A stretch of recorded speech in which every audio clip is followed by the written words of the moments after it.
Hi guys and welcome back to the channel Deepak Yadav Education. Welcome to the daily Hindu news and editorial analysis of 13th of February 2022. तो guys आज है तारीख 13 फरवरी 2022 और है Sunday. देखेंगे आज के द हिंदू कंप्लीट न्यूज़पेपर को। द हिंदू कंप्लीट न्यूज़पेपर को एनालाइज करेंगे, बट लेक्चर में आगे बढ़ने से पहले अगर आप लोग को इस लेक्चर का पीडीएफ चाहिए तो क्या करना है, सबसे पहले डाउनलोड करना है टेलीग्राम और फिर जाकर सर्च बॉक्स में टाइप करना है Deepak Yadav education. As you can see guys आप लोग को ये वाला चैनल मिल जाएगा, उस पर क्लिक करना और जाकर इस चैनल को ज्वाइन कर लेना। देखो अगर आप लोग को इस तरीके से ये चैनल नहीं मिलता है तो नीचे डिस्क्रिप्शन बॉक्स में आप सभी लोगों को टेलीग्राम का लिंक दिया गया है, वो लिंक इसी चैनल का है। जैसे आप उस पर क्लिक करोगे ऑटोमेटिकली ये चैनल ओपन हो जाएगा, इसको जाकर ज्वाइन कर लेना।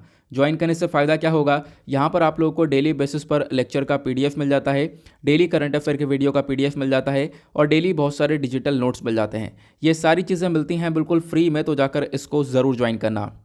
नाउ बढ़ते हैं आगे बढ़ने से पहले हमेशा की तरह हम लोग अपने लेक्चर को एक मैप के क्वेश्चन के साथ स्टार्ट करेंगे। तो आज आप सभी लोगों को मैप में जाकर देखना है मेवाड़ प्लेट्यू को कहाँ पर है ये एग्जैक्टली लोकेटेड, अच्छे से मैप में देखना। देन उसके बाद आकर नीचे कमेंट सेक्शन में टाइप करना, जिससे कि आप लोग इसको लंबे समय तक याद रख पाओगे। साथ ही साथ एक क्वेश्चन सॉल्व करेंगे जो कि यूपीएससी प्रीवियस ईयर 2015 के प्रीलिम्स में पूछा गया था। डेली बेसिस पर हम लोग यहाँ पर एक प्रीवियस ईयर क्वेश्चन को भी सॉल्व करते हैं। बहुत ही इंटरेस्टिंग सा क्वेश्चन है, डेफिनेटली आप लोग इसको सॉल्व कर पाओगे। तो पूछा गया, मान लो इंडिया के मैप में आपको बहुत सारे स्टेट्स देखने को मिलेंगे, तो उस मैप के अंदर सबसे ज़्यादा वेस्टर्न साइड पर लोकेटेड कौन सा स्टेट है और सबसे ज़्यादा ईस्टर्न साइड पर लोकेटेड कौन सा स्टेट है, ये आपसे क्वेश्चन पूछा गया। तो क्वेश्चन क्या बोलता है, which one of the following pairs of states of India indicate the eastern most and western most state. Option A Assam and Rajasthan, option B Arunachal Pradesh and Himachal Pradesh, Himachal Pradesh mention नहीं है यहाँ पर, option C Assam and Gujarat, या फिर option D Arunachal Pradesh and Gujarat. तो इसका सही answer आप सभी लोगों को नीचे कमेंट सेक्शन में देना है। एटलीस्ट सभी लोगों को इसमें पार्टिसिपेट करना है, जैसा मैं आप लोगों से डेली बेसिस पर बोलता हूँ। बाय द वे इसका जो करेक्ट आंसर मैंने आप लोगों को नीचे प्रोवाइड करवा दिया है, प्लस टेलीग्राम पर ही प्रोवाइड करवा दिया है, वहाँ से भी जाकर चेकआउट कर सकते हो। बट देखो इसका आंसर अभी भी आप लोगों को नहीं मिलता है तो कोई परेशान होने की ज़रूरत नहीं है, वीडियो के लास्ट में मैं आप लोगों को इसका करेक्ट आंसर प्रोवाइड करवा दूंगा। तो चलो शुरुआत करते हैं। यह है हमारा आज का सबसे पहला आर्टिकल, इंपॉर्टेंट आर्टिकल है।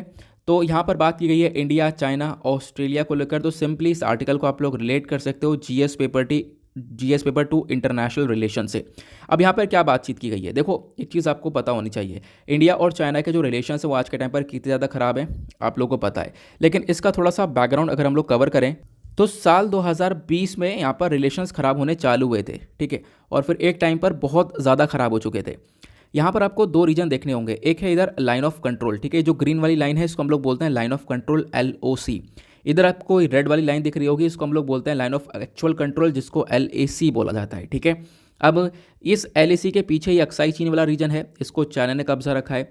लाइन ऑफ कंट्रोल के पीछे यहाँ पर POK यानी पाकिस्तान ऑक्यूपाइड कश्मीर वाला रीजन है, इसको पाकिस्तान ने कब्जा रखा है, ठीक है। हालांकि दोनों ही इंडिया के हिस्से हैं, ये आपको ध्यान रखना है।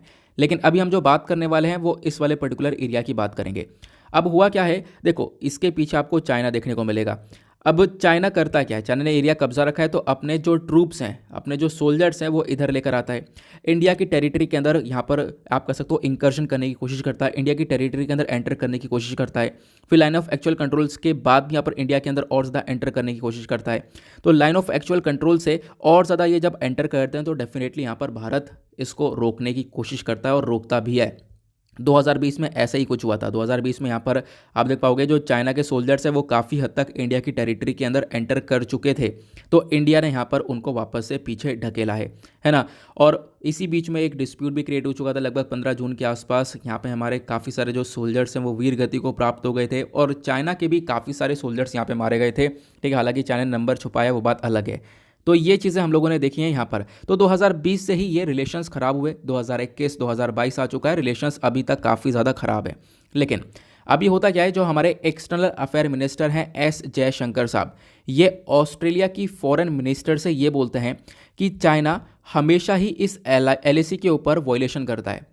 और वो वॉयलेशन कैसा है कि देखो इंडिया और चाइना के बीच में ना पहले ही एक रिटन कमिटमेंट हो चुका है और चाइना पहले लिखित में कमिटमेंट कर चुका है कि LAC के ऊपर अपने सोल्जर्स को नहीं लेकर आएगा, ठीक है। तो ये कमिटमेंट ऑलरेडी जब कर चुका है और उसका ये सोल्जर्स लेकर आ रहे हैं, तो कहीं ना कहीं उस कमिटमेंट का वॉयलेशन हो रहा है, उस कमिटमेंट का हनन हो रहा है। ऐसी बात हमारे external affair minister S Jaishankar साहब ने ऑस्ट्रेलियन फॉरेन मिनिस्टर से बोला है। बस यही यहाँ पर इस आर्टिकल का एक क्रक्स था जो कि मैंने आप लोगों को बताया कि चाइना ने वॉयलेट किया है रिटन प्लेजेस को। ठीक है। उसके बाद ये सारी बातें कब चल रही हैं, जब दुनिया में एक और डिस्प्यूट काफ़ी चर्चा में है, वो है रशिया और यूक्रेन का डिस्प्यूट। ठीक है। ये एक थोड़ा सा अलग टॉपिक है, इससे रिलेट नहीं करेंगे, अदरवाइज कन्फ्यूजन यहाँ पर क्रिएट हो जाएगा। साथ ही साथ हमारे एक्सटर्नल अफेयर मिनिस्टर ने ये बोला कि देखो, लाइन ऑफ एक्चुअल कंट्रोल के ऊपर जो भी सिचुएशन खराब हुई है उसमें चाइना का ही यहाँ पर हाथ है। चाइना का ही थ्रू सबसे पहली बार इंडिया के अंदर एंट्री करने की कोशिश की गई थी और साल 2020 में यहाँ पर एक काम किया गया था, जिससे वजह से बोला गया जो चाइना रिटन एग्रीमेंट दे चुका है उस एग्रीमेंट का यहाँ पर वोलेशन भी किया है चाइना ने।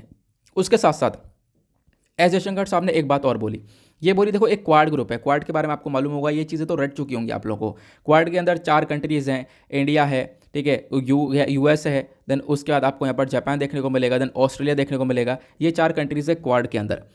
तो चाइना जो बोलता है, ये जो क्वाड ग्रुप है ये कहीं ना कहीं यहाँ पे एंटी चाइना है, चाइना को टैकल करने के लिए क्वाड ग्रुप को बनाया गया है। चाइना बार बार ऐसी बातें बोलता है, लेकिन एस जयशंकर साहब ने बोला देखो, ये जो क्वाड ग्रुप बनाया गया ना, इसका मेन पर्पस हम लोग हैं इतने खाली नहीं है कि चाइना के ऊपर ध्यान देने वाले हैं, चाइना के ऊपर ध्यान ना देने की बजाय और साथ साथ हम लोग यहाँ पे फोकस करते हैं पीस, प्रॉस्पेरिटी और स्टेबिलिटी के ऊपर। ठीक है। तो बेसिकली यहाँ पर एस जयशंकर साहब का कहना है कि क्वाड का जो मेन पर्पस है वो ये है, जो इंडो पैसिफिक रीजन है वहाँ पर शांति बनाई जाए और एक तरीके से स्टेबिलिटी को हम लोग मेंटेन करें, ऐसा हमारे एस जयशंकर साहब बोलते हैं। ठीक है। जो चाइना बार बार बोलता है ना, क्वाड ग्रुप जो है बनाया गया है चाइना के अगेंस्ट में, तो ऐसी कोई भी बात है नहीं। आई होप आप लोगों को यहाँ पर आर्टिकल क्लियर हो चुका है। तो इस आर्टिकल में यही छोटी छोटी इन्फॉर्मेशन थी जो कि काफ़ी इंपॉर्टेंट थी, और ज़्यादा यहाँ पर कुछ भी नहीं है। देखो होता क्या है ना, मैं आप लोगों को पहले बता चुका हूँ कि ये आर्टिकल छोटे छोटे अगले दिन एडिटोरियल बन जाते हैं। ठीक है। अगले दिन कोई भी ऑथर जो है इसके ऊपर पॉइंट ऑफ व्यूज़ लिख देते हैं, ऐसा बहुत होता है, हम लोगों ने जितनी बार बोला है ऐसा हुआ है। तो पॉसिबिलिटी काफ़ी ज़्यादा है इसके ऊपर भी एडिटोरियल छपे, तो इससे अच्छा हम लोग पहले इसको कवर कर लेते हैं। एडिटोरियल आएगा आगे तो उसके अंदर हम लोग काफ़ी सारी जो चीज़ें वो आराम से क्लियर कर पाएंगे। नाउ आते हैं अगले आर्टिकल की तरफ। आज का आप लोगों ने थंबनेल देखा होगा, है ना। थंबनेल क्या है कि यूएस ने प्रेशर डाला है इंडिया के ऊपर हिजाब बैन को लेकर। आपको पता होगा इंडिया के अंदर, कर्नाटक के अंदर एक इशू काफ़ी ज़्यादा तेज़ी से उठा हिजाब को बैन करने का लेकर, है ना। जो उदुपी डिस्ट्रिक्ट के अंदर काफ़ी सारे कॉलेजेस हैं वहाँ पर हिजाब को बैन किया गया। इसको लेकर बहुत ज़्यादा चर्चा हो रही है पूरे देश भर में। अभी इनफैक्ट इसके ऊपर डिसीजन आना बाकी है, आने वाले टाइम पर हाई कोर्ट का डिसीजन आना है, फिर सुप्रीम कोर्ट भी यहाँ पर इस केस को देखेगा, तो आने वाले टाइम पर ये इशू बहुत चर्चा में आने वाला है। तो यहाँ पर यूएस ने प्रेशर डाला इंडिया के ऊपर कि आप यहाँ पर गलत कर रहे हो। वो गलत क्या है मैं आप लोग को आगे बताता हूँ। तो आप कह सकते हो यूएस ने इधर से बोला भारत के अगेंस्ट में, तो भारत ने यहाँ पर जो यूएस का ये स्टेटमेंट था, ये कमेंट था, इसको डिसमिस कर दिया है। ठीक है। तो इंडिया ने भी इसका रिटेलिएशन में एक जवाब दे दिया है, तो इस वजह से मैंने आप लोगों को थोड़ा सा इसका बेसिक बताया। तो हुआ क्या था, यूएस के ambassador at large for international religious freedom, ठीक है, जिसका नाम मैंने आपको बताया, पूरी बॉडी है, इसके यहाँ पर एक एम्बेसडर है राशिद हुसैन। इन्होंने यहाँ पर बोला कर्नाटका हिजाब जो कंट्रोवर्सी है इसके ओपिनियन के अंदर, इन्होंने बोला जो ये रिलीजियस फ्रीडम है ये होना चाहिए। ठीक है। मतलब यहाँ पर लोगों को फ्रीडम होनी चाहिए, उनके पास खुद की चॉइस होनी चाहिए, उनको यहाँ पर हिजाब वगैरह पहनने देना चाहिए। क्यों यहाँ पर बैन किया जा रहा है, तो इनकी तरफ से यहाँ पर ये स्टेटमेंट निकल कर आया। तो भारत के जो एक्सटर्नल अफेयर मिनिस्टर, खासकर जो एक स्पोक्स पर्सन होते हैं मिनिस्ट्री ऑफ एक्सटर्नल अफेयर के, अरिंदम बगची जी, इन्होंने यहाँ पर बोला कि देखो जो भी आपका ये कमेंट है, ठीक है, ये यहाँ पर हम लोग इसको वेलकम नहीं करते हैं। हमारे इंटरनेशनल इश्यूज़ के अंदर ये आप लोग कमेंट नहीं कर सकते और हम लोग यहाँ पर इसको वेलकम भी नहीं करते हैं। तो इंडिया ने यहाँ पर यूएस का जो एक कमेंट था ये यहाँ पर डिसमिस कर दिया है। ठीक है। तो आई होप आप लोग को क्लियर हो चुका है। ठीक है। अभी यहाँ पर क्या है, आगे एक आध आर्टिकल्स और हैं, बहुत सारे हैं कर्नाटका हिजाब बैन को लेकर, तो उस इशू को भी हम लोग डिस्कस कर लेंगे। अभी काफ़ी सारे इश्यूज़ हम लोग ऑलरेडी डिस्कस कर चुके हैं और हमने इस हिजाब बैन को पिछले कुछ दिनों में काफ़ी अच्छे से देखा है, लेकिन आज भी यहाँ पर एक टॉपिक चर्चा में उसको भी हम लोग कवर करने वाले हैं। तो फिलहाल आगे बढ़ते हैं। ये 2 आर्टिकल्स हुए ना, उसके बाद एक छोटा सा आर्टिकल आपको ये देखने को मिलेगा, इंडिया यूक्रेन के रिलेशंस के बारे में डिस्कशन किया गया है। Again GS paper 2 international relation से इस आर्टिकल को आप लोग रिलेट कर सकते हो। तो हुआ क्या है, इंडिया ने यहाँ पर एक तरीके से चुप्पी रख रखी है। अभी तो इंडिया बिल्कुल साइलेंट है इस यूक्रेन सिचुएशन के ऊपर। ठीक है। अभी जो रशिया यूक्रेन के बीच में जो भी डिस्प्यूट चल रहा है इसके अंदर बिल्कुल शांत रहा, और ये तो शांति देखने को मिलेगी, साथ साथ एक और शांति और भी देखने को मिलेगी। वो क्या है कि कल मैंने आपके साथ एक आर्टिकल कवर किया था, वो ये था कि यूएस हो गया, जापान हो गया और भी वेस्टर्न कंट्रीज़ हो गई, यूरोपियन यूनियन की कंट्रीज़ हो गई, वो सब यूक्रेन के अंदर जो उनके लोग रह रहे हैं उन सबको वापस से निकलने का इन्होंने यहाँ पर एक तरीके से ऑर्डर जारी कर दिया है। जो यूएस के प्रेसिडेंट जो बाइडन ने बोल दिया है जितनी जल्दी हो सके जितने भी अमेरिकन सिटीजन्स यूक्रेन के अंदर मौजूद हैं वो निकल जाएं वहाँ से। ऐसे यहाँ पर बहुत सारी कंट्रीज़ ने ऑलरेडी बोल दिया है, ठीक है, कि भाई फटाफट निकल जाओ। लेकिन इंडिया ने अभी ऐसा कुछ नहीं बोला है, ठीक है। इंडिया ने यहाँ पर ये नहीं बोला डायरेक्टली कि निकल जाओ वहाँ से। इंडिया ने यहाँ पर ये बोला जो भी एम्बेसी हमारी जो यूक्रेन की कैपिटल है कीव, यहाँ पर ना हमारी एम्बेसी है, तो जो भी यहाँ पर भारतीय लोग खासकर यूक्रेन के अंदर जो सबसे ज़्यादा इंडियन हैं वो स्टूडेंट्स देखने को मिलेंगे जो मेडिकल की पढ़ाई कर रहे हैं, ठीक है, मेडिसिन पढ़ रहे हैं। तो अब क्या है ना कि वो स्टूडेंट से बोला गया कि आप अपने आप को एम्बेसी में रजिस्टर करवा लेना। हम लोगों ने यहाँ पर रजिस्टर करने को बोला है, हम लोगों ने ये नहीं बोला है कि यहाँ पर तुरंत आप लोग यहाँ से निकल जाओ, ठीक है। तो यही यहाँ पर स्टेटमेंट दिया गया कि इंडिया अभी यहाँ पर चुप है। इंडिया ने यहाँ पर अभी इवैक्यूएशन वगैरह के लिए कुछ बोला नहीं है। हालांकि जो दूसरी कंट्रीज़ हैं यूएस, यूके और भी यूरोपियन कंट्रीज़ उन्होंने तो अपना पूरी तरह से ऑर्डर जारी कर दिया है, जितनी जल्दी हो सके उतनी जल्दी बैक पैक करो, निकलो वहाँ से। अदरवाइज़ यहाँ पर आने वाले टाइम पर सिचुएशन बेकार हो सकती है और रशिया जो है वो यहाँ पर आने वाले कुछ दिनों के अंदर या कुछ सप्ताह में कब्जा सकता है इस पूरे यूक्रेन को। क्लियर हुआ? आई होप आप लोगों को ये क्लियर हो चुका है, ठीक है। तो एक छोटा सा स्टेटमेंट था, इसको आप लोग खुद पढ़ोगे, खुद भी यहाँ पर यही सारी बातें लिखी हुई हैं जो कि मैंने आप लोग को एक सिंपल से शब्दों में क्लियर कर दी हैं, ठीक है। अभी मैं आप लोगों को और बताता हूँ। देखो अब इस आर्टिकल के अंदर ये इतनी सी बात थी, लेकिन इस आर्टिकल को हम लोग थोड़ा सा और ज़्यादा अच्छा कर सकते हैं इंडिया यूक्रेन के रिलेशंस को डिस्कस करने के साथ साथ, ठीक है। देखो इंडिया के जो रिलेशन है वो यूक्रेन के साथ तो अच्छे हैं ही साथ रशिया के साथ भी आपको देखने को मिलेंगे, काफ़ी ज़्यादा बेहतरीन रिलेशन हमारे देखने को मिलते हैं। लेकिन यूक्रेन के साथ कहाँ पर रिलेशन स्टैंड करते मैं आपको बताता हूँ। इस आर्टिकल को आप लोग GS पेपर 2 से रिलेट कर सकते हो। मैंने आपको बताया हमारे सिलेबस के अंदर काफ़ी सारे टॉपिक्स मैंशनड है। पहली चीज़ अगर हम लोग बात करें तो आपको पता होगा यूक्रेन एक टाइम पे यूएसएसआर का पार्ट हुआ करता था, सोवियत यूनियन का पार्ट हुआ करता था। सोवियत यूनियन 1991 में टूटा। अब ये जैसे ही टूटा तो यहाँ पर क्या हुआ, ये अलग अलग कंट्रीज़ बन गई, यूक्रेन अलग से एक कंट्री बनकर आया। अब यूक्रेन जैसे ही एक देश बना, इंडिया ने इमीडिएटली यहाँ पर उसको एज अ कंट्री रिकग्नाइज कर लिया, ठीक है। तो इमीडिएटली यहाँ पर जैसे ही सोवियत यूनियन टूटा यूक्रेन बना और यूक्रेन को हमने 1991 में ही एक इंडिपेंडेंट कंट्री मान लिया था, ठीक है, इसको रिकग्नाइज कर लिया था। फिर उसके बाद उसके अगले साल ही 1992 के अंदर भारत की जो एम्बेसी है वो यूक्रेन की कैपिटल कीव के अंदर बना दी गई। उसके बाद यूक्रेन ने भी अपने बहुत सारे जो मिशन हैं वो न्यू दिल्ली के अंदर ओपन कर दिए फरवरी 1993 में। तो 1991 में आज़ाद हुआ यूक्रेन, 1992 में भारत ने एम्बेसी वहाँ पे खोल दी, 1993 के अंदर रिलेशंस काफ़ी अच्छे हो गए, यूक्रेन ने भी अपने बहुत सारे मिशंस इंडिया के अंदर ओपन कर दिए। फिर उसके बाद इंडिया और यूक्रेन के जो रिलेशंस है वो बहुत ज़्यादा फ्रेंडली हो गए, आराम से चल रहे थे, दोनों कंट्रीज मिलकर कोऑपरेट कर रही थी एजुकेशन के सेक्टर में, ठीक है। उसके बाद म्यूचुअल लीगल असिस्टेंस और भी यहाँ पे जो स्पेस कोऑपरेशन है यहाँ पर भी काम किया जा रहा था दोनों कंट्रीज़ के थ्रू मिलकर। अब इतने ही तक सीमित नहीं रही बात, अब इन दोनों कंट्रीज़ का जो रिलेशन है वो डिफेंस पर्सपेक्टिव से भी ग्रो होने लगे। डिफेंस पर्सपेक्टिव से बात करें तो यूक्रेन के पास बहुत सारी मिलिट्री टेक्नोलॉजी थी, बहुत सारे इक्विपमेंट्स यूक्रेन के हम लोग यूज़ करते हैं, इंडिया यूज़ करता है, ठीक है। तो यूक्रेन यहाँ पर बनाता है R-27 air to air missile, ठीक है, जिसको भारत यूज़ करता है। भारत के जो इंडियन एयरफोर्स में जो Su-30 MKI फाइटर एयरक्राफ्ट है ना, इस एयरक्राफ्ट में हम लोग यूक्रेन की इसी वाली मिसाइल का यूज़ करते हैं। लेकिन आज के टाइम पर सिचुएशन ऐसी हो चुकी है कि भारत भी काफ़ी सारे डिफेंस इक्विपमेंट्स सप्लाई करता है यूक्रेन को, तो आपको ये भी ध्यान रखना है, जिसकी वजह से जो डिफेंस कोऑपरेशन है इन दोनों पर्टिकुलर कंट्रीज़ के बीच में वो काफ़ी ज़्यादा आज के टाइम पे इंक्रीज़ हो चुका है। तो हम लोगों ने डिफेंस रिलेशन पढ़े। अब दोनों कंट्रीज़ के व्यापार के बारे में बात करें तो इंडिया यहाँ पर यूक्रेन का एक लार्जेस्ट एक्सपोर्ट डेस्टिनेशन देखने को मिलेगा पूरे एशिया पैसिफिक के अंदर, ये आपको ध्यान रखना है। प्लस भारत भी बहुत सारा जो फार्मास्यूटिकल्स है वो एक्सपोर्ट करता है यूक्रेन के अंदर, ठीक है। तो हम लोग बहुत सारी जो मेडिसिन वगैरह है वो सब यूक्रेन के अंदर भेजते हैं। कल्चर की बात करें तो लगभग 30 से ज़्यादा आपको यूक्रेनियन कल्चर एसोसिएशन देखने को मिलेंगे पूरे यूक्रेन के अंदर, जो कि इंडियन डांसेस को प्रमोट करते हैं। प्लस उसके बाद मैंने आपको बताया 20,000 से ज़्यादा, यहाँ पे 18,000 मेंशन है बट 20,000 से ज़्यादा इंडियन स्टूडेंट्स हैं यूक्रेन के अंदर जो कि मेडिसिन पढ़ रहे हैं, ठीक है। प्लस बहुत सारे प्रोफेशनल्स हो गए जो कि pharmaceutical, IT, engineering, medicine, education की कैटेगरी के अंदर काम कर रहे हैं इस पूरे यूक्रेन के अंदर। अब दोनों कंट्रीज़ के बीच में चैलेंजेस क्या है, परेशानियाँ क्या है? परेशानी आ जाती है यहाँ पर रशिया और यूक्रेन के डिस्प्यूट, क्योंकि जो हमारे रिलेशन है वो रशिया के साथ भी काफ़ी अच्छे हैं, बट रशिया के जो रिलेशन है वो यूक्रेन के साथ अच्छे बिल्कुल भी नहीं है। 2014 में तो ये रिलेशन और ख़राब हो गए थे। 2014 में एक क्रीमिया वाला रीजन था, इस पेनिनसुला को हथिया लिया था रशिया ने, जिसकी वजह से हम लोग किसको सपोर्ट करें, हमारे लिए मतलब काफ़ी बड़ा प्रॉब्लम हो जाता है। ठीक है, अभी जैसे मान लो यहाँ पर अभी एक सिचुएशन क्रिएट हो रही है। सिचुएशन क्या क्रिएट हो रही थी, कल मैंने आप लोगों को बताया भी था कि यहाँ पर यूएस जो है पीछे हट चुका है। यूएस ने बोला हम अपने सोल्जर्स लेकर नहीं जाएंगे यूक्रेन में, अगर हम लोग हमारे सोल्जर्स रहे, ठीक है, रशिया इधर से अटैक करता है, हमारे सोल्जर्स को कुछ होगा तो डेफिनेटली यहाँ पर यूएस भी अटैक करेगा, जिसकी वजह से यहाँ पर एक वॉर होना बिल्कुल यहाँ पर संभव है।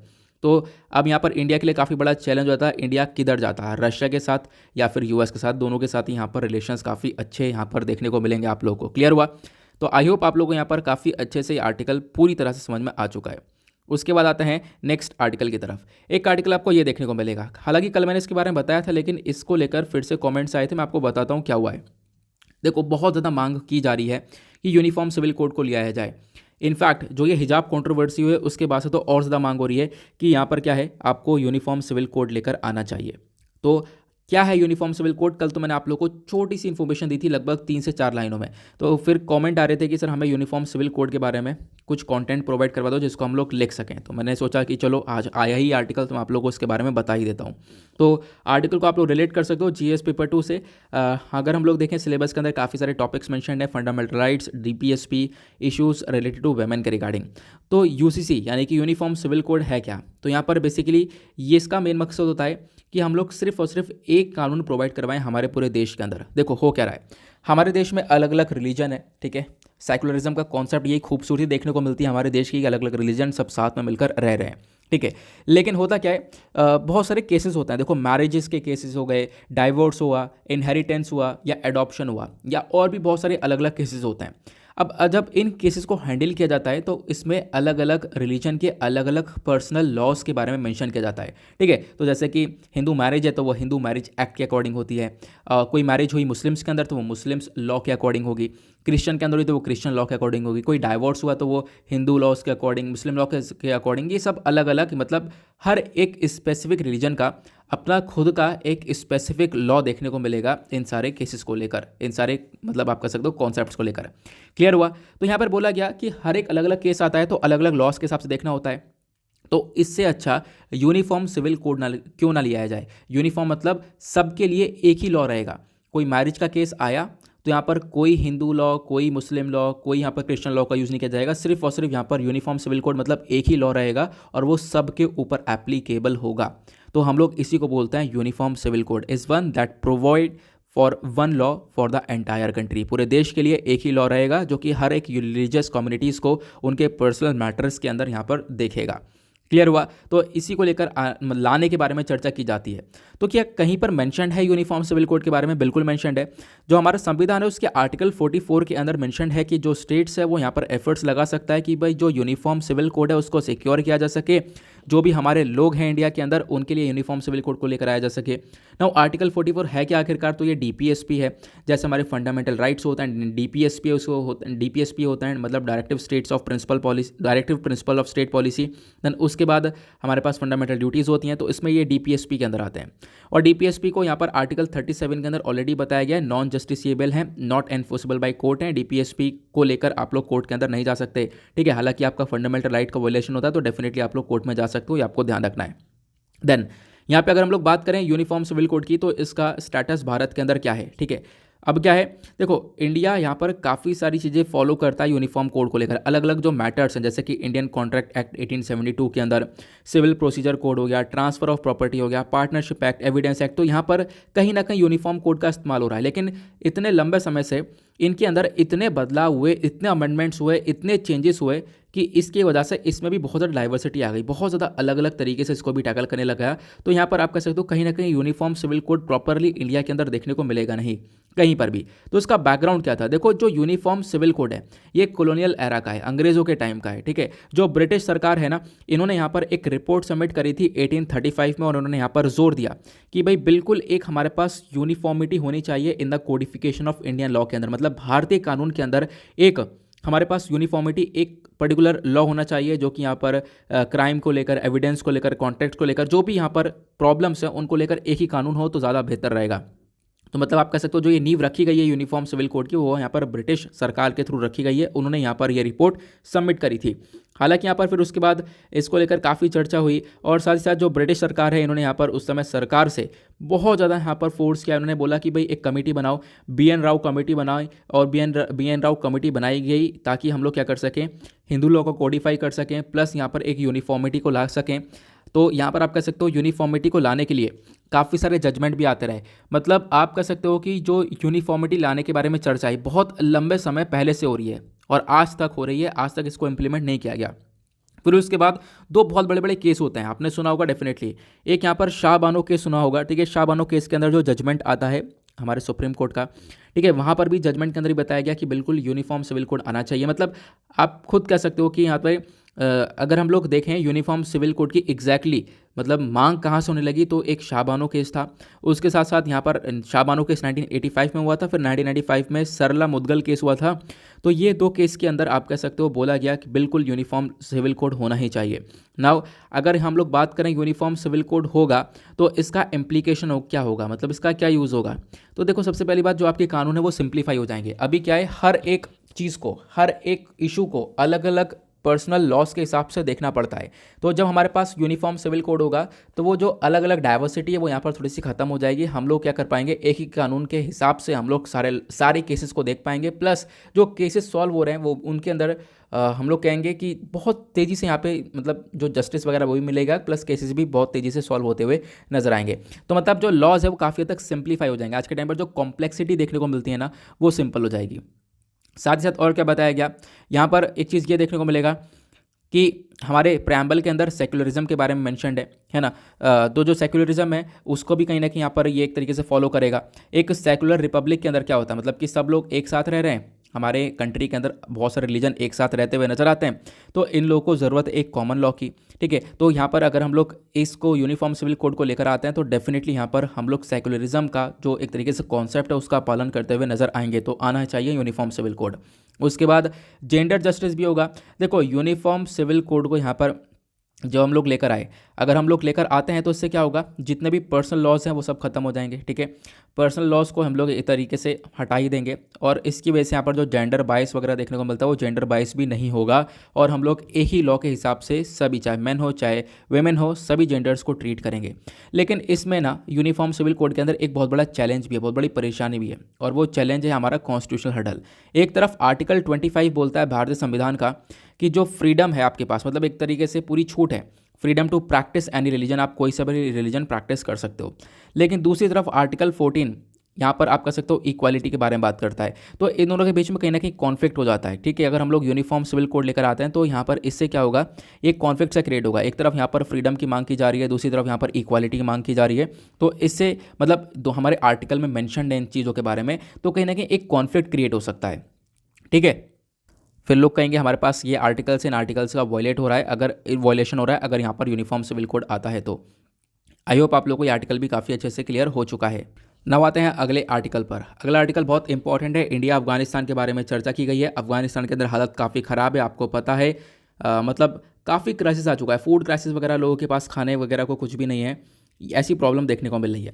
तो इंडिया ने यहाँ पर एक अग्रीमेंट साइन किया United Nation World Food Programme के साथ, और ये यहाँ पर एग्रीमेंट साइन किया ताकि हम लोग क्या करेंगे, इस एग्रीमेंट के अंदर बोला गया हम लोग 50,000 टन ऑफ वीट, जो गेहूं है, वो हम लोग सेंड करेंगे अफगानिस्तान में as a part of humanitarian assistance. मतलब कि एक तरीके से अफगानिस्तान के अंदर एक असिस्टेंस प्रोवाइड करवाने के लिए ये गेहूं हम लोग देने वाले हैं। इस प्रकार का अग्रीमेंट हमने साइन किया। हालांकि अभी तो नहीं दे पाएंगे क्योंकि इलेक्शंस हैं, तो इलेक्शंस जैसे यहाँ पर ख़त्म होते हैं उसके बाद ये काम कर पाएंगे। और जो ये अग्रीमेंट है इसको अनाउंस किया है इंडियन एम्बेसी ने, मतलब जो रोम में एम्बेसी है इन्होंने यहाँ पर अनाउंस किया, उन्होंने एग्रीमेंट भी साइन कर लिया कि भाई बिल्कुल हम लोग प्रोवाइड करवाएंगे। भारत के लिए यहाँ पर एक लैंडमार्क ये अग्रीमेंट होने वाला है, और इसको लेकर काफ़ी सारे लोगों ने यहाँ पर मतलब भारत को थैंक यू भी बोला है, भारत को सपोर्ट भी किया है। प्लस उसके बाद क्या है ना कि अब यहाँ पर क्या है, ये सब जो गेहूँ है ये जब हम लोग देंगे तो इससे अफगानिस्तान के अंदर सिचुएशन काफ़ी हद तक चेंज हो सकती है, क्योंकि मैंने आपको बताया ना लोगों के पास खाने को नहीं है। इनफैक्ट हमने पहले भी आर्टिकल्स डिस्कस कर रखे कि लोग अपने बच्चों को बेच रहे हैं कुछ खाने के लिए, तो ऐसी सिचुएशन यहाँ पर देखने को मिल रही है। तो अब क्या है, ये जो अग्रीमेंट साइन हुआ है ये बेसिकली यहाँ पर ये अफगानिस्तान को काफ़ी सपोर्ट देगा। साथ ही साथ बताया गया अब हमारे लिए सबसे बड़ी प्रॉब्लम ये रहेगी, हम लोग इस गेहूं को पहुंचाए कैसे अफगानिस्तान में। तो पाकिस्तान के रास्ते से लेकर जाया जाएगा, ठीक है, पाकिस्तान के थ्रू हम लोग लेकर जाएंगे, फिर उसके बाद आगे अफगानिस्तान तक इस गेहूं को पहुंचाएंगे, ऐसा बताया गया, ठीक है। तो ये आप लोग को ध्यान रखना है, बट इसमें थोड़ा सा डिले रहेगा। वो डिले इसलिए हो रहा है क्योंकि आपको ध्यान रखना है कि अभी इलेक्शंस हैं, इलेक्शंस के बाद ही हम लोग ये काम कर पाएंगे। जो भी इलेक्शंस हैं इनको ओवर होने दो। पंजाब के अंदर इलेक्शंस आपको देखने को मिलेंगे, जैसे ये ओवर होते हैं उसके बाद यहाँ पर जो ट्रक्स हैं वो सब ये वीट कैरी करेंगे, गेहूँ लेकर जाएंगे यहाँ पर अफगानिस्तान तक, पाकिस्तान से निकाल कर लेकर जाया जाएगा, ठीक है। तो आपको ध्यान रखना है इसके बारे में। तो इंडिया ये सपोर्ट प्रोवाइड करवा रहा है, ठीक है। तो इंडिया काफ़ी सपोर्ट कर भी रहा है आज के टाइम पर। दुनिया भर की कंट्रीज अफगानिस्तान को सपोर्ट करने की तरफ यहाँ पर फोकस कर भी रही हैं, क्योंकि अफगानिस्तान के अंदर मतलब पिछले कुछ महीनों में सिचुएशन बिल्कुल पलट सी गई है जब से यहाँ पे तालिबान का पूरी तरह से कंट्रोल आया है, ठीक है। आगे बढ़ते हैं नेक्स्ट आर्टिकल की तरफ। ना उसका अगले पेज पर आपको दो छोटे छोटे आर्टिकल्स देखने को मिलेंगे, इंपॉर्टेंट है। सबसे पहले आपको ये देखने को मिलेगा जो रफाल जेट, आपको पता होगा फ्रांस से हम लोगों ने रफाल जेट को परचेज़ किया है। अब रफाल जेट का जो आखिरी बैच है वो अगले सप्ताह तक आ जाएगा इंडिया के अंदर, ये यहाँ पर इन्फॉर्मेशन दी गई है। तो यही इन्फॉर्मेशन है, इसको बहुत ज़्यादा घुमा दिया है, ठीक है, डील के बारे में बताया है। तो इसको आप लोग खुद भी रीड करोगे तो आपको ये देखने को मिलेगा, मतलब आर्टिकल के अंदर एक भी लाइन हमारे लिए इंपॉर्टेंट नहीं है, ठीक है। बट क्या है, आपने हेडिंग पढ़ ली इसके बारे में, आप इस डील के बारे में कुछ स्पेसिफिक यानी कुछ स्टैटिक पार्ट्स पढ़ सकते हो, ठीक है, कि जिसका आप लोग यूज़ कर सको कहीं भी कोई डिफेंस का क्वेश्चन आए तो मैं आप लोगों को बता देता हूँ। इसको लेकर आर्टिकल को आप लोग GS paper 2 plus GS paper 3 दोनों से रिलेट कर सकते हो। जीएस पेपर 3 के अंदर भी आपको डिफेंस का टॉपिक देखने को मिलेगा, ठीक है। तो अभी जो ये रफाल डील है ये हुई कब थी, इसको इंट्रोड्यूस किया गया था 2001 के अंदर। अभी रफाल क्या है, रफाल एक जेट देखने को मिलता है, जैसे आप लोग ये देख रहे हो ना ऊपर, यही यहाँ पर पिक्चर में जो रफाल है ये जेट है। ये एक तरीके से फ्रांस का twin engine multi role fighter aircraft है जिसको बनाया है फ्रांस की डेजो एविएशन ने, आपको ध्यान रखना है इसके बारे में। और इसी से हमने अग्रीमेंट किया था, भारत ने जो अग्रीमेंट किया है वो 59,000 करोड़ रुपीज़ का है, ठीक है। हमने 59,000 करोड़ रुपीज़ खर्चे हैं 2016 के अंदर डील साइन करी है, जिसमें हम लोगों ने डिसाइड किया था 36 रफाल जेट को हम लोग लेंगे फ्रांस से। तो इसका जो आखिरी बैच है वो यहाँ पर अगले सप्ताह तक आने वाला है। अब ये डील हमारी पूरी हो जाएगी। अगर हम लोग रफाल जेट के स्पेसिफिकेशन के बारे में बात करें तो यहाँ पर इसको बहुत ज़्यादा अच्छा माना जाता है। एग्जैक्टली अगर हम बात करें, बहुत सारे वेपन्स इसके अंदर इक्विप्ड हैं, मतलब बहुत सारे वेपन्स लगा रखे हैं, है ना।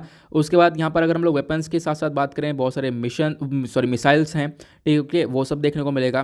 तो और ख़ास बात क्या है ना, इस यहाँ पर जो ये हमारा पूरा का पूरा रफाल जेट है, इसके अंदर खास बात है ये हर तरह से यहाँ पर वार कर सकता है किसी के ऊपर, ठीक है।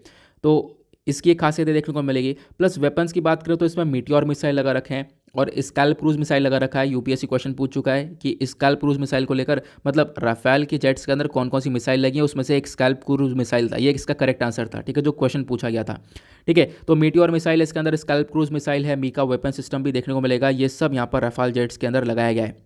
मीटियोर मिसाइल की बात करें तो एक नेक्स्ट जनरेशन मिसाइल है, एयर टू एयर मिसाइल देखने को मिलती है ना, मतलब हवा से हवा में इसको फायर कर सकते हैं। इस मीटियोर मिसाइल के अंदर पावर इतनी है जो कि 150 किलोमीटर दूर अपने टारगेट को हिट कर सकती है। तो मतलब राफेल जेट के अंदर ये मिसाइल लगी हुई है। स्काल्प क्रूज मिसाइल यहाँ पर अपने टारगेट को 300 किलोमीटर दूर तक हिट कर सकती है। मीका मिसाइल आपको देखने को मिलेगा, again air to air missile है। तो बहुत सारी मिसाइल्स यहाँ पर इक्विप करी गई हैं इस पूरे राफेल जेट के अंदर, तो इसके बारे में ज़रूर ध्यान रख सकते हो। मैंने अग्रीमेंट के बारे में बताया, राफेल के स्पेसिफिकेशंस के बारे में बताया, कौन कौन सी मिसाइल्स का यूज़ किया गया है इसके अंदर, वो मैंने आप लोगों को बताया। प्लस डील कितने में हुई थी, कब हुई थी, ये सारी बातें आपको पता चल चुकी हैं। तो कुछ भी आता है यार, तो मतलब ये कुछ स्टैटिक पोर्शंस हैं, ठीक है, जिसको आप लोग यहाँ पर लिख सकते हो, इसका यूज़ कर सकते हो, ठीक है। तो अभी यहाँ पर इसी पूरे मतलब डील का जो भी हमारा जो बैच है, आखिरी बैच है राफेल जेट्स का, वो अगले सप्ताह आ जाएगा। now आते हैं अगले आर्टिकल पर। नेक्स्ट आर्टिकल में काफ़ी चर्चा की गई है, कश्मीर के अंदर जो क्लाइमेट है थोड़ा सा वार्मिंग देखने को मिलेगा, ठीक है। मतलब क्या है, जो स्नोफॉल है वो यहाँ पर आज के टाइम पर थोड़ा सा कम देखने को मिलेगा, जिसकी वजह से हम लोग कह सकते हैं कश्मीर के अंदर थोड़ा सा मतलब जो क्लाइमेट है वो वार्म सा नज़र आएगा, थोड़ा सा गर्म सा नज़र आएगा। ऐसा क्यों, पॉपुलेशन काफ़ी बढ़ चुकी है। एक टाइम पर ठंड काफ़ी सही रहती थी, ठीक है, मतलब काफ़ी ज़्यादा रहती थी, स्नोफॉल वगैरह काफ़ी ज़्यादा हुआ करती थी, लेकिन अब की बार ऐसा ज़्यादा कुछ देखने को मिलेगा नहीं। पॉपुलेशन बढ़ चुकी है, डेवलपमेंट काफ़ी ज़्यादा हो चुका है, ऐसा भी यहाँ पर बताया गया, ठीक है। तो जम्मू एंड कश्मीर की जो समर कैपिटल है श्रीनगर, यहाँ पर हम लोगों ने जो स्नोफॉल है उसके अंदर ड्रॉप देखना है, मतलब इसके अंदर कमी देखी है इस विंटर में, ठीक है। और पिछले 4 साल में ही सबसे तगड़ी कमी देखने को मिली है। पहले ऐसा नहीं हो रहा था, लेकिन अब की बार ऐसा देखने को मिला क्योंकि डेवलपमेंट एक्टिविटीज़ काफ़ी ज़्यादा बढ़ चुकी हैं। प्लस उसके बाद बताया गया, अगर हम लोग बात करें यहाँ पर अभी विंटर स्टार्ट हो चुके हैं जिसको हम लोग चिलई कलन बोलते हैं, ठीक है। दिसंबर में यहाँ पर चिलई कलन स्टार्ट हो चुका था, लेकिन उसके बाद भी चिलई कलन सबसे हार्शेस्ट विंटर, मतलब सबसे तगड़ी ठंड पड़ती है इस चिलई कलन वाले रीजन में, ठीक, मतलब चिलई रीजन नहीं, चिलई कलन वाले टाइम पर। क्या होता है चिलई कलन, मैं आप लोगों को बताता हूँ। तो अभी क्या है, यहाँ पर सबसे ज़्यादा तगड़ी ठंड पड़ती है, लेकिन अभी भी 2021-22 के अंदर आप देख पाओगे तो इतना ज़्यादा कुछ मतलब चेंज नहीं देखने को मिला है। जैसा एक्सपेक्टेड था वैसा चेंज नहीं देखने को मिला है। तो जो इकोसिस्टम है वो लगातार चेंज हो रहा है, ऐसा बताया गया। और जैसे मैंने आप लोगों को बताया, जो श्रीनगर शहर है, यहाँ पर एक स्टडी कैरी करी गई जहाँ पे बताया गया लगातार पॉपुलेशन पिछले 40 साल के अंदर पॉपुलेशन बहुत तेज़ी से इंक्रीज़ हुई है, ठीक है। पॉपुलेशन के साथ साथ यहाँ पर जो एरियाज़ हैं वो भी काफ़ी हद तक इंक्रीज़ हुआ है, डेवलपमेंटल एक्टिविटीज़ भी इंक्रीज़ हुई है, ऐसा बताया गया। और आने वाले टाइम पर पॉपुलेशन और इंक्रीज़ होती रहेगी। पॉपुलेशन जितनी इंक्रीज़ होती रहेगी उतना यहाँ पर सिचुएशन थोड़ी सी और वार्मर और थोड़ा सा गर्म होता रहेगा, ऐसा भी यहाँ पर मेंशन किया गया। नाउ यहाँ पर आप लोगों ने पढ़ा चिलई कलन के बारे में। चिलई कलन एक अलग से कॉन्सेप्ट है इस पूरे आर्टिकल के अंदर, जो कि एक नया कॉन्सेप्ट है, ठीक है। आई होप आप लोगों ने इसके बारे में पढ़ रखा होगा, 1 जनवरी को मैंने पढ़ाया था इसके बारे में, ठीक है। तो यहाँ पे प्रीलिम्स के पॉइंट ऑफ व्यू से डेफिनेटली इंपॉर्टेंट हो सकता है। ये चिलई कलन वाला जो टाइम होता है इसको हम लोग बोलते हैं हार्शेस्ट विंटर पीरियड्स। ये 40 दिन का जो समय है ना जम्मू एंड कश्मीर के अंदर, ये बहुत ज़्यादा तगड़ा होता है। अभी कब से शुरू होता है मैं आपको बताता हूँ। ये अभी शुरू हो चुका है कश्मीर के अंदर बेसिकली। तो देखो, जो यहाँ पे कश्मीर वाला रीजन है, यहाँ पर चिलई कलन स्टार्ट होता है 21 दिसंबर से, 21 दिसंबर से 29 जनवरी तक यहाँ पर हर साल ये चलता है। अब चिलई कलन बेसिकली जो टर्म है ये एक पर्शियन टर्म है जिसको हम लोग मेजर कोल्ड के नाम से जानते हैं। चिलई कलन पहले में क्या होता है, देखो चिलई कलन यहाँ पर शुरू के 20 दिन होता है। यहाँ पर अगर हम बात करें तो हमने क्या देखा, अभी देखो मैंने आप लोगों को बताया 21 दिसंबर से लेकर 29 जनवरी तक, ठीक है, ये सारे दिन चलते हैं। लेकिन होता क्या है, यहाँ पर आप लोग ये देख पाओगे 21 दिसंबर से शुरुआत हो जाती है, 20 दिन चिलई कलन रहता है, मतलब सबसे ठंडा समय, बहुत ठंडी यहाँ पर रहती है। उसके बाद यहाँ पर इसके बाद आता है चिलई खुर्द। चिलई खुर्द, ठीक है, इसको हम लोग बोलते हैं थोड़ा सा ठंडा है, मतलब ऊपर वाले से थोड़ा सा कम ठंडा है, थोड़ा सा स्मॉल कोल्ड है ना। ये स्टार्ट होता है जनवरी 30 जनवरी से 18 फरवरी तक। उसके बाद यहाँ पर आता है एक समय, उसके बाद यहाँ पे चिलई बच्चा आता है। तो पहले चिलई कलन हुआ, उसके बाद चिलई खुर्द हुआ, देन उसके बाद यहाँ पर चिलई बच्चा हुआ जिसको हम लोग बेबी कोल्ड बोलते हैं। यहाँ पे ठंड काफ़ी कम हो जाती है। ये 19 फरवरी से 28 फरवरी का समय होता है। तो अभी आप लोग कौन सा समय कह सकते हो, तो अभी यहाँ पर आप कह सकते हो कि ये चल रहा है एग्जैक्टली चिलई खुर्द कश्मीर के अंदर, ठीक है। स्मॉल कोल्ड चल रहा है, मतलब एक इससे पहले वाला जो समय था वो और ज़्यादा ठंडा था, अभी थोड़ा सा कम हो चुका है। आने वाले टाइम पर ये ठंड थोड़ी सी और कम हो जाएगी, ऐसा बताया गया। ये जो 40 दिन का समय है ना, ये इतना ज़्यादा ठंडा होता है कि यहाँ पर इनफैक्ट सब कुछ जम जाता है। जो वाटर बॉडीज़ है वो सब जम जाती हैं। जो सबसे फेमस डल लेक है वो भी यहाँ पर पूरी तरह से जम जाती है, ठीक है, फ्रीज़ हो जाती है, आपको ध्यान रखना है। उसके बाद अब मतलब आपके दिमाग में एक मतलब एक क्यूरियोसिटी तो आ रही होगी, लोग कैसे रहते होंगे, मतलब क्या इम्पैक्ट पड़ता होगा लोगों की लाइफ में अगर इतनी ठंड पड़ती होगी। तो देखो इम्पैक्ट यहाँ पर क्या पड़ता है ना, कि ये लोग कश्मीरी ड्रेस पहनते हैं जिसको हम लोग फेरान बोलते हैं। एक ये कश्मीरी ड्रेस होता है लंबा सा, है ना, और मतलब काफ़ी मोटा होता है, वो उसको हम लोग फेरान बोलते हैं। ये पहना जाता है इस पूरे रीजन के अंदर, खासकर इस वाले टाइम पीरियड में। फिर उसके बाद क्या है, इतना ज़्यादा टेम्परेचर लो हो जाता है कि जो टैप वाटर है, मतलब टंकी का पानी वगैरह है, वो सब जम जाता है, ठीक है। जो फेमस लेक है डल, मैंने आपको बताया, वो भी यहाँ पर जम जाती है। तो ये चीज़ें जमती हुई नज़र आती हैं। और यहाँ पे बताया गया कि इस समय पर जो कश्मीर है वो सेलिब्रेट करता है संपटस हरीसा। यहाँ पर क्या होता है, एक डिश बनाई जाती है, एक तरीके से लीन मटन होता है। लीन मटन के अंदर मतलब लीन मटन को मिक्स किया जाता है राइस वगैरह के साथ, ठीक है। उसको फ्लेवर दिया जाता है कुछ स्पाइसेस से, कार्डमम, फेनल, क्लोव से, और उसके बाद यहाँ पर इस फूड को एंजॉय करते हैं इस समय पर, ठीक है। और साथ ही साथ यहाँ पर होता क्या है ना कि मतलब ज़्यादातर चीज़ों की शॉर्टेज पड़ जाती है। वेजिटेबल्स वगैरह की प्रॉपर आपको शॉर्टेज वगैरह देखने को मिल जाती है। क्यों? क्योंकि बर्फ़ इतनी पड़ती है कि रोड्स वगैरह ब्लॉक हो जाती हैं, जिसकी वजह से मतलब प्रॉपरली वहाँ पर सप्लाई हो नहीं पाती है। क्लियर हुआ? तो आई होप आप लोगों को कुछ नया जानने को मिला है, ठीक है। ये चिलई कलन के बारे में क्या है मैंने आप लोगों को बता दिया, प्लस इसके बाद और भी 2 कॉन्सेप्ट है, वो क्या क्या है आप लोगों को वो भी पता चल गए होंगे। आगे बढ़ते हैं अगले आर्टिकल पर, आते हैं पेज नंबर 10 के ऊपर, दैट इज़ वर्ल्ड सेक्शन। देखेंगे दुनियादारी में क्या चल रहा है।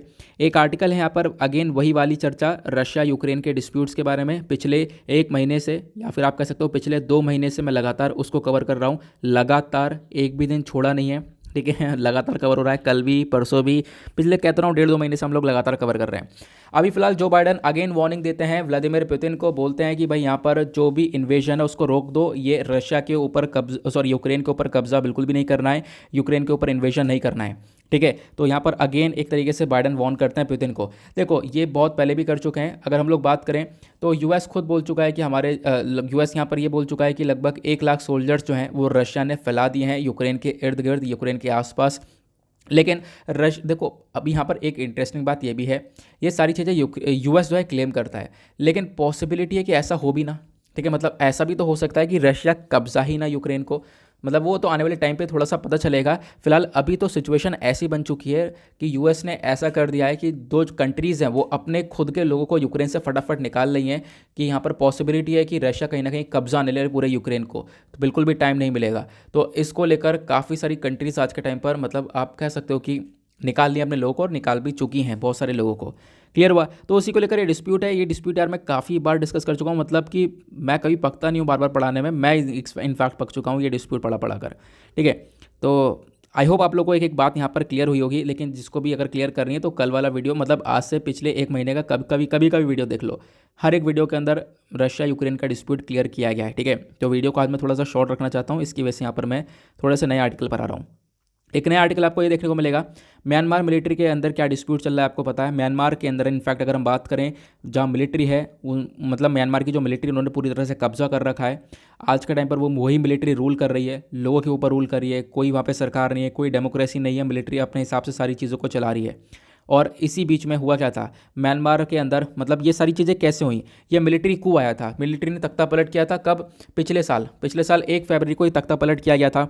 साथ ही साथ यहाँ पर बताया गया जो म्यांमार की ये लोग हैं, ठीक है, म्यांमार की जो ये मिलिट्री है, इन्होंने यहाँ पर सैटरडे में एक तरीके से काफ़ी सारे लोगों को रिलीज़ करने के बारे में अनाउंसमेंट किया है। देखो काफ़ी सारे लोगों को ना कस्टडी में ले रखा है।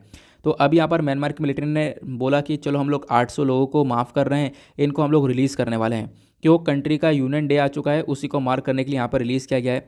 लेकिन अगर हम बात करें सिचुएशन म्यांमार के अंदर बहुत ज़्यादा ख़राब है। पिछले 1 साल के अंदर 1500 सिविलियंस की जान जा चुकी है। और आपको जानकर हैरानी होगी ये 1500 लोगों की जान कैसे गई, तो इनको उस कंट्री की मिलिट्री ने खुद मारा है।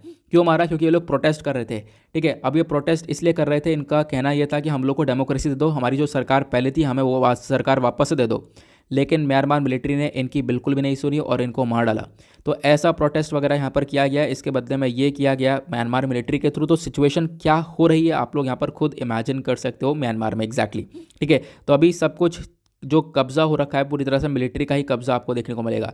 तो फिलहाल बोला गया इसी बीच में काफ़ी सारे लोगों को अरेस्ट किया गया था, उन लोगों को अभी छोड़ दिया गया, उनको अभी रिलीज़ कर दिया गया। क्यों? क्योंकि म्यांमार अपना 75वां यूनियन डे सेलिब्रेट कर रहा है, इसी अवसर पर काफ़ी सारे लोगों को छोड़ा गया।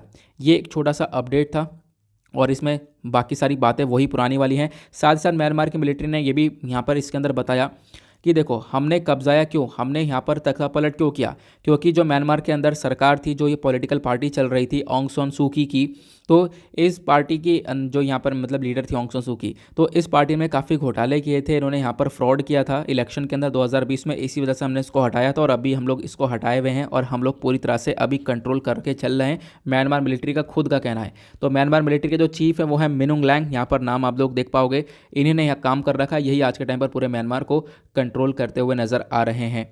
आगे चलते हैं ना। उसके बाद मैंने आपको बताया संडे में देखो क्या होता है, एडिटोरियल आते नहीं हैं लेकिन फ्रीक्वेंट आस्क क्वेश्चंस ज़रूर आते हैं। ठीक है, अब फ्रीक्वेंट आस्क क्वेश्चन के अंदर आपको ये आर्टिकल देखने को मिलेगा, आखिरी सा आर्टिकल है ये, काफ़ी लंबा चौड़ा लेंदी सा आर्टिकल देखने को मिलेगा। हालांकि इसके बारे में आप लोग काफ़ी बार बता रखा है। इस आर्टिकल का जो पूरा निचोड़ है मैं आपको थोड़ी देर में मतलब समझाने वाला हूँ, मतलब थोड़ी सी देर में आपको ये सारी चीज़ें मैं क्लियर करवा दूंगा।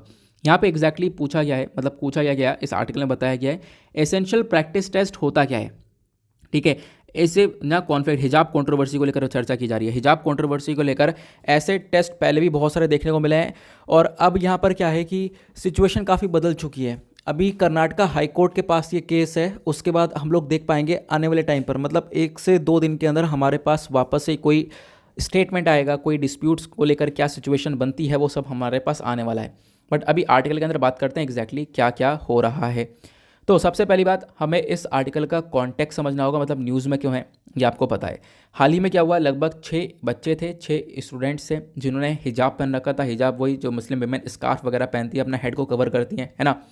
तो ये जो हिजाब है ये पहनकर ये कॉलेज जा रही थी, बट क्या हुआ, कर्नाटक के उदुपी डिस्ट्रिक्ट के अंदर उनको कॉलेज के अंदर अलाउ ही नहीं किया गया, उनको एंट्री नहीं दी गई कॉलेज के अंदर। उन्होंने बोला देखो यहाँ पर हिजाब पहनकर आपको अलाउ नहीं किया जाएगा, ऐसा यहाँ पर कॉलेज के थ्रू बोला गया।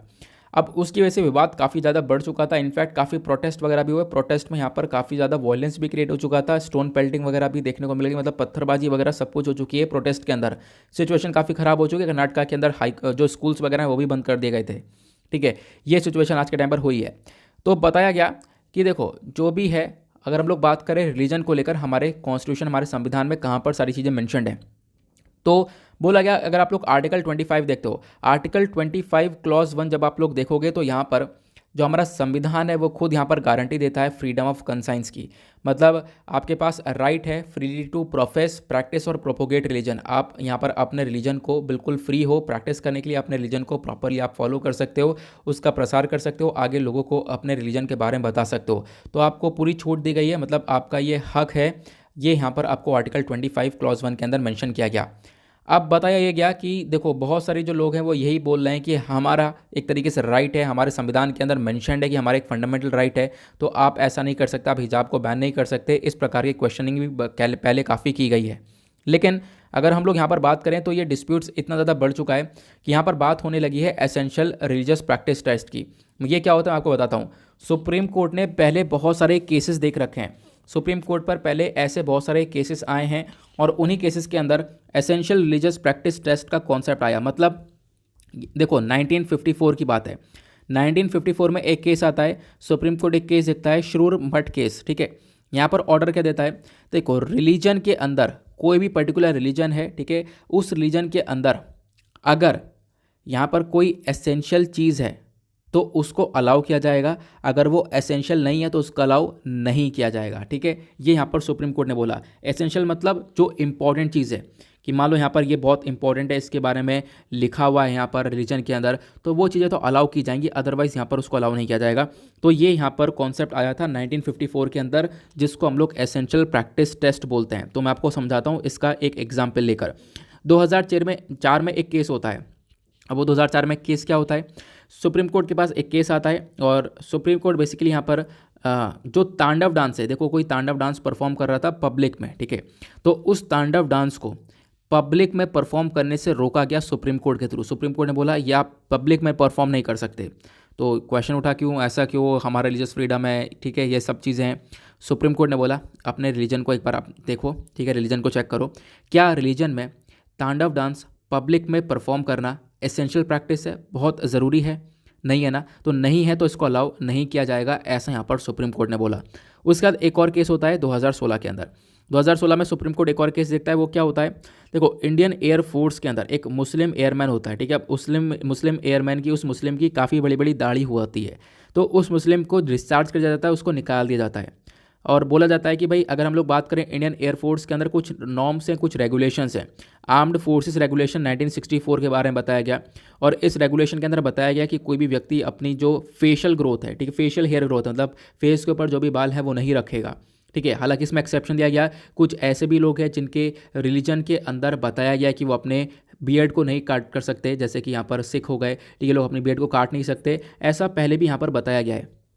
तो यहाँ पर बेसिकली कहना क्या हुआ कि बहुत सारे रिलीजन को मतलब के अंदर आपको देख पाओगे एक्सेप्शन दिया गया, कि मतलब कि पहली तो चीज़ यही है कि इंडियन एयरफोर्स के अंदर जो भी व्यक्ति जा रहा है उसको अपनी एयर जो भी बियर्ड वगैरह वो बिल्कुल साफ़ करनी पड़ेंगी, बट यहाँ पर कुछ रिलीजन है जिनको एक्सेप्शन दिया गया। लेकिन यहाँ पर क्या हुआ, एक मुस्लिम मैन को निकाल दिया गया क्योंकि उसने भी बियर्ड रख रखी थी। अब वो कोर्ट पहुँचा तो कोर्ट ने बताया कि देखो यहाँ पर बिल्कुल सही किया गया है। क्यों, क्योंकि देखो अगर हम लोग बात करें तो मुस्लिम्स लॉस के अंदर अगर बात करें तो बियर्ड रखना यहाँ पर एसेंशियल प्रैक्टिस नहीं है, ठीक है, दाढ़ी रखना एक एसेंशियल प्रैक्टिस कोई ज़्यादा ज़रूरी नहीं है, तो आप लोग यहाँ पर इसको कट डाउन कर सकते हो, देन उसके बाद आगे वर्क कर सकते हो। क्लियर हुआ, आई होप आप लोग को यहाँ पर ये पूरा डिस्प्यूट अच्छे से समझ में आ चुका है। तो मैंने आप लोग को बता दिया एसेंशियल प्रैक्टिस टेस्ट आखिरकार क्या है, ठीक है। तो सुप्रीम कोर्ट ने यहाँ पर एग्जैक्टली यही बताया है। तो मैंने आपको इशू समझा दिया, Karnataka high court Udupi district के अंदर इशू चल रहा है। आर्टिकल 25 का इशू उठाया गया कि भाई हमारे पास फ्रीडम ऑफ रिलीजन है तो हम लोग उसको परफॉर्म कर सकते हैं, तो आर्टिकल 25 हम लोग को ये फ्रीडम नहीं दे रहा है, आर्टिकल 25 हमारा वॉयलेट हो रहा है अगर ऐसा काम होगा। कॉन्स्टिट्यूशनल प्रोविजंस क्या क्या है मैंने आप लोगों को ये बताया, ठीक है, और मैंने आपको सिंपल सा 2 केस के बारे में बता दिया जो कि आप लोग कोट कर सकते हो आराम से अपने एग्जामिनेशन में, ठीक है, 2 केस मैंने आप लोगों को बता दिया, केस का नाम बता दिया, कौन से साल में कौन से केस हुए थे मैंने आपको बता दिया। फिर मैंने आप लोगों को बता दिया एसेंशियल प्रैक्टिस टेस्ट क्या होता है। ठीक है, जो भी रिलीजन के अंदर इंपॉर्टेंट चीज़ है सिर्फ और सिर्फ उनको ही यहाँ पर अलाउ किया जाएगा, जो इंपॉर्टेंट नहीं है उनको अलाउ नहीं किया जाएगा। ठीक है, उसके बाद यहाँ पर नीचे आपको एक आर्टिकल देखने को मिलेगा, ये वैक्सीन्स को लेकर चर्चा करता है, तो हमारे लिए अगेन इंपॉर्टेंट नहीं है। उसके बाद यहाँ पर कुछ और भी आर्टिकल्स हैं, प्रोफाइल्स वगैरह दे रखा है। संडे में आर्टिकल्स बहुत कम ही रहते हैं। उसके बाद इकोनॉमी सेक्शन देखोगे बिजनेस पेज पर, तो अगेन यहाँ पर भी कोई इंपॉर्टेंट आर्टिकल नहीं है। स्टॉक मार्केट के बारे में बताया गया, किसकी वैल्यू कितनी पहुंची, वो सब यहाँ पर आपको चीज़ें देखने को मिलेंगी। बट एक आर्टिकल ये देखने को मिलेगा जो कि वनडे एग्जामिनेशन में पूछा जा सकता है। राहुल बजाज जी, इनकी एज 83 हो चुकी थी, अभी यहाँ पर इनकी डेथ हो गई है। ठीक है, अब ये एक तरीके से लीडिंग इंडस्ट्रियलिस्ट हैं, चेयरमैन रह चुके हैं बजाज ऑटो लिमिटेड के। ठीक है, तो अभी इनकी डेथ हुई है, इसी वजह से ये चर्चा में है। तो वनडे एग्जामिनेशन में ये क्वेश्चन पूछे जा सकते हैं, अदरवाइज़ यहाँ पर आपके लिए ज़्यादा हेल्पफुल रहेगा नहीं। स्पोर्ट्स सेक्शन है, स्पोर्ट्स सेक्शन हमारे काम का है नहीं, यहाँ पर आप लोग देख पाओगे। तो आज इतने ही आर्टिकल्स से, उसके बाद हमारा साइंस एंड टेक का पोर्शन है, तो साइंस एंड टेक का पोर्शन मैंने कवर नहीं किया है। देखो यहाँ पर क्या होता है, साइंस एंड टेक के पोर्शन में ना थोड़ी सी रिसर्च चाहिए होती है, लेकिन ऐसा नहीं है मैं कवर नहीं करता हूँ। देखो साइंस एंड टेक्नोलॉजी के शायद पिछले संडे हमारा वीडियो नहीं आया था, तब यहाँ पर मैं कवर नहीं किया था, अदरवाइज साइंस एंड टेक्नोलॉजी के सारे आर्टिकल्स पहले कवर किए गए हैं। अब वो कवर कहाँ पे होता है तो मैं आपको बताता हूँ। देखो हमारे ना चैनल पर 2 वीडियोज़ आते हैं, एक आता है द हिंदू का, ठीक है, और एक आता है डेली करंट अफेयर का, और बहुत इंपॉर्टेंट हैं दोनों ही वीडियोज़। दोनों वीडियोज़ कवर कर रहे हो तो आपके सारे करंट अफेयर कवर हो रहे हैं। जो द हिंदू के अंदर नहीं आते, यानी जो इंडियन एक्सप्रेस हो गया या फिर दूसरे न्यूज़पेपर्स हो गए, पीआईबी की वेबसाइट हो गई, जो उस पर आते हैं इंपॉर्टेंट आर्टिकल्स, वो सब यहाँ पर डेली करंट अफेयर के अंदर कवर कर दिए जाते हैं। लेकिन आप लोग को देखना यह है कि जो ये साइंस एंड टेक के आर्टिकल्स होते हैं, मैं द हिंदू के अंदर जो डिस्कस नहीं करता हूँ, क्योंकि काफ़ी रिसर्च आई होती है, मॉर्निंग में यहाँ पर प्रॉपर्ली रिसर्च हो नहीं पाती है। तो यहाँ पर इन आर्टिकल्स को जो डिस्कशन है मैं आप लोगों को डेली करंट अफेयर के वीडियो में कर देता हूँ। ठीक है, तो डेली करंट अफेयर के वीडियो में आप लोगों को ये साइंस एंड टेक के आर्टिकल्स आपने देखे होंगे, काफ़ी सारे साइंस एंड टेक के आर्टिकल्स मैं वहाँ पर डिस्कस करता रहता हूँ। अब जैसे कि आज अगर हम लोग साइंस एंड टेक का पेज देखें, तो पहला आर्टिकल हमारे काम का नहीं है। ठीक है, उसके ऐसे आर्टिकल हम लोग काफ़ी बार डिस्कशन भी ऑलरेडी कर चुके हैं। एक आर्टिकल यहाँ पर वाइल्ड ऑरेंजेस ऑफ इंडिया, यहाँ पर ये वाला आर्टिकल देख सकते हो। ठीक है, इस आर्टिकल को कवर कर सकते हो। उसके बाद यहाँ पर एक आर्टिकल छोटा सा आपको ये देखने को मिलेगा, 2 ही आर्टिकल यहाँ पर हैं जो कि अपने इंपॉर्टेंस रखते हैं। तो मैंने फिर से बता रहा हूँ, इस आर्टिकल को यहाँ पे कवर नहीं किया है, इन आर्टिकल्स को मैं कवर करता हूँ डेली करंट अफेयर के वीडियो में। लेकिन बहुत सारे लोगों की क्वेश्चन आते हैं कि यार कि इसी के अंदर कवर कर दिया करो। देखो इसके लिए रिसर्च काफ़ी ज़्यादा लग जाती है ना, फिर उसका वीडियो बहुत डिले हो जाता है। एक बार हमने किया है, पहले हमने किया है, लेकिन कोई बात नहीं, अगर डिले हो जाता है तो हम लोग नेक्स्ट टाइम से कोशिश करेंगे कि इसी पर्टिकुलर वीडियो के अंदर जो भी हमारे साइंस एंड टेक के आर्टिकल्स, हम लोग उनको आर्टिकल्स को भी उसी पर्टिकुलर वीडियो के अंदर कवर कर लिया करें। ठीक है, हाँ, क्योंकि होता क्या है ना, बहुत सारे लोग जो है द हिंदू का वीडियो मतलब देखते हैं, जो वो डेली करंट अफेयर का वीडियो नहीं देख पाते। हाँ, मैं समझ रहा हूँ कि ऐसी प्रॉब्लम्स देखने को मिलती हैं, तो उसको नेक्स्ट टाइम से इंक्लूड किया जाएगा। अदरवाइज़ आप लोग चाहोगे तो ये जो 2 आर्टिकल्स हैं इनको मैं कल या परसों के न्यूज़पेपर के अंदर भी मतलब ऐड करके उसके बारे में डिस्कशन कर दूंगा। तो प्रॉब्लम की कोई प्रॉब्लम नहीं होगी, परेशान होने की कोई ज़रूरत नहीं है। ये जो भी आर्टिकल्स होंगे इनको अगले दिन में एक अलग से थंबनेल क्रिएट करके आप लोग को प्रोवाइड करवा दिया जाएगा। छूटता कुछ भी नहीं, मैं आप लोगों को फिर से बता रहा हूँ, मैं खुद यहाँ पर कुछ भी नई चीज़ें छोड़ता हूँ। जो भी इंपॉर्टेंट आर्टिकल है वो यहाँ नहीं, इस वीडियो में नहीं, तो डेली करंट अफेयर में कवर हो जाता है। तो इसी वजह से बोलता हूँ, दोनों वीडियोज़ को अगर आप लोग फॉलो कर रहे हो तो आपके कोई भी करंट अफेयर छूट नहीं रहे हैं। तो कोशिश क्या करो कि आप लोग थोड़ा सा टाइम निकाल लो। ठीक है, थोड़ा सा टाइम निकालने के बाद आप लोग उस वाली वीडियो को भी फॉलो कर सकते हो। ईयरफोन लगाओ कान में, आराम से आप सुन सकते हो अपना काम करते करते। ठीक है, तो यही था आज के इस वीडियो के डिस्कशन में। देन उसके बाद हमारा एक क्वेश्चन है जो स्टार्टिंग में पूछा था मैंने आप लोगों से। तो क्वेश्चन क्या था यहाँ पर, 2015 में क्वेश्चन पूछा गया था कि कौन सा यहाँ पर स्टेट्स हैं, मतलब एक स्टेट का पेयर आपको दे रखा है, कौन सा पेयर यहाँ पर करेक्ट देखने को मिलेगा। मतलब कि अगर आप लोग जब इंडिया का मैप देखोगे तो उसमें वेस्टर्न साइड में सबसे ज़्यादा वेस्ट साइड में कौन सा स्टेट है और सबसे ज़्यादा ईस्टर्न साइड में कौन सा स्टेट है। तो आप लोग खुद देखो, असम और राजस्थान। चलो राजस्थान तो यहाँ पर वेस्टर्न साइड में आपको देखने को मिल जाएगा। असम क्या सबसे ईस्टर्न साइड में नहीं, जो आप लोग नॉर्थ ईस्ट वाला मैप देखोगे तो असम बीच में आता है ना। दूसरा अरुणाचल प्रदेश, ये करेक्ट तो हो सकता है, लेकिन अरुणाचल प्रदेश के साथ जो दूसरा है वो हिमाचल प्रदेश यहाँ पर मेंशन्ड है, वो यहाँ पर करेक्ट नहीं हो पाया, क्योंकि अरुणाचल प्रदेश यहाँ पर ईस्टर्न साइड में, सबसे ज़्यादा ईस्टर्न साइड में, बिल्कुल सही बात है, लेकिन दूसरा हिमाचल प्रदेश यहाँ पर बीच में देखने को मिलेगा, तो करेक्ट नहीं है। तीसरा असम और गुजरात देखने को मिलेगा। ठीक है, अगेन असम बीच में है। ठीक है, गुजरात आपको यहाँ पर ईस्टर्न साइड में देखने को मिल जाएगा, तो ईस्टर्न साइड में गुजरात तो है, बिल्कुल करेक्ट है ना, बिल्कुल यहाँ पर ईस्टर्न साइड में देखने को मिलेगा। तो एक गुजरात तो करेक्ट हो गया, लेकिन इधर असम बीच में आ गया। उसके बाद बचता है अरुणाचल प्रदेश और गुजरात। बिल्कुल, अब यहाँ पर ये करेक्ट हो सकता है, जब आप इंडिया का मैप देखोगे तो बिल्कुल ईस्टर्न साइड में अरुणाचल प्रदेश, बिल्कुल आप देख पाओगे हल्का सा ए बना हुआ है ना, तो ये वाला अरुणाचल प्रदेश वाला एरिया है। उसके बाद नीचे यहाँ पर सारे स्टेट स्टार्ट होते हैं। उसके बाद यहाँ पे इंडिया का इधर से मैप देखोगे तो जैसे कि अगर हम लोग मैप को ड्रॉ करने की कोशिश करें तो यहाँ पर एक सेकंड में आप लोग को थोड़ा सा बताता हूँ इसके बारे में। हालांकि यहाँ पर सही से ये ड्रॉ हो नहीं पाएगा, जैसे कि हम लोग यहाँ पर ड्रॉ कर तो मतलब ये अरुणाचल प्रदेश वाला एरिया हो गया। उसके बाद यहाँ पर आप देख पाओगे ये राजस्थान हुआ। उसके बाद यहाँ पर अगर हम लोग बात करें तो ये गुजरात वाला हुआ, ठीक है। तो जब आप लोग देख पाते हो इधर नॉर्थ ईस्टर्न स्टेट्स के अंदर अरुणाचल प्रदेश सबसे ज़्यादा ईस्टर्न साइड में आ जाएगा, और इधर यहाँ पर आपको गुजरात सबसे ज़्यादा गुजरात आपको सबसे ज़्यादा वेस्टर्न साइड में देखने को मिलेगा। तो करेक्ट आंसर कौन सा हो गया? आंसर यहाँ पर डी हो गया, अरुणाचल प्रदेश और गुजरात। तो करेक्ट आंसर है डी, क्योंकि अरुणाचल प्रदेश और गुजरात ईस्टर्न और वेस्टर्न स्टेट्स आपको देखने को मिलेंगे, ठीक है। तो आपको ध्यान रखना है। क्लियर हुआ? आई होप आप लोगों को ये आंसर क्लियर हो चुका होगा, और आंसर आई होप आप लोगों ने बिल्कुल सही सही दिया भी होगा। तो क्या क्या हमने डिस्कस किया? पहले हमने आर्टिकल यहाँ पर एक थोड़ा सा रिकैप ले लेते हैं, क्या क्या डिस्कशन किया है। हमने ये आर्टिकल डिस्कस किया जहाँ पर इंडिया और चाइना को लेकर हमने डिस्कशन किया था, प्लस ऑस्ट्रेलिया का क्या रोल रहा है यहाँ पर। ऑस्ट्रेलिया के साथ हम लोगों ने बैठकर बातचीत करी है। ऑस्ट्रेलिया के जो फॉरेन मिनिस्टर है उनसे हमारे एक्सटर्नल अफेयर मिनिस्टर ने क्या क्या बातचीत की है, उसके बारे में हमने अभी आर्टिकल डिस्कस किया है।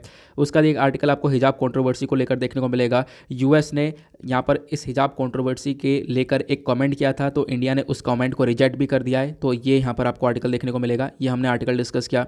उसके बाद यहाँ पर काफ़ी सारे रीजनल पेजेस हैं। ये रीजनल पेजेस हमारे लिए इंपॉर्टेंट नहीं होते हैं, बीच में कभी कभी आर्टिकल्स आ जाते हैं जो इंपॉर्टेंट होते हैं, अदरवाइज़ यहाँ पर नहीं होते, ठीक है। उसके बाद हम लोगों ने अभी ये डिस्कस किया, इंडिया हेल्प कर रहा है यहाँ पर अफगानिस्तान की किस चीज़ को लेकर। हम लोग काफ़ी सारा जो वीट है वो प्रोवाइड करवा रहे हैं, इसको लेकर हमने एक अग्रीमेंट साइन किया है United Nation World Food Programme के साथ में। और यहाँ पर क्या है, इलेक्शन जैसे हमारे समाप्त होते हैं उसके बाद हम लोग यहाँ पर इसको भी आगे बढ़ाएंगे।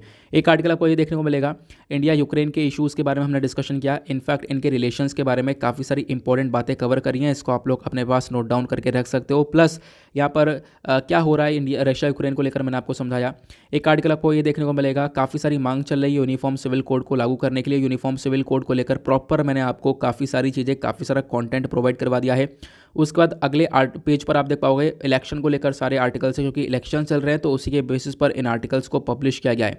एक आर्टिकल आपको ये देखने को मिलेगा, राफाल को लेकर बात की गई है। राफाल डील क्या थी मैंने आप लोगों को बता दिया, काफ़ी सारे स्टैटिक पॉइंट्स प्रोवाइड करवा दिए हैं। कश्मीर के अंदर जो ये क्लाइमेट है वो थोड़ा सा वार्मिंग देखने को मिलेगा, मैंने आप लोग को इसके बारे में बताया। चिल्लाई कलन, खुर्द और चिल्लाई बचा क्या होता है उसके बारे में डिस्कशन किया। देन लास्ट में हमने फिर वर्ल्ड सेक्शन में कवर किए थे आर्टिकल्स को, जहाँ पर रशिया और यूक्रेन का कॉन्फ्लिक्ट के बारे में चर्चा की गई है।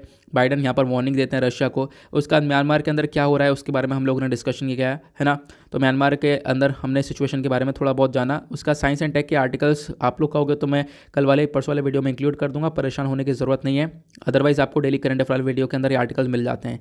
एक आर्टिकल आपको ये देखने को मिलेगा, एसेंशियल प्रैक्टिस टेस्ट क्या होता है, ये मैंने आपको काफ़ी अच्छे से अभी समझा दिया था। तो यही कुछ आर्टिकल्स थे। तो ये था हमारा कंप्लीट न्यूज़पेपर एनालिसिस। नाउ इसी पर्टिकुलर लेक्चर को करते हैं समाप्त। मिलते हैं आप लोगों से नेक्स्ट वीडियो में। आज के लिए bye bye, have a nice day, thank you and Jai Hind.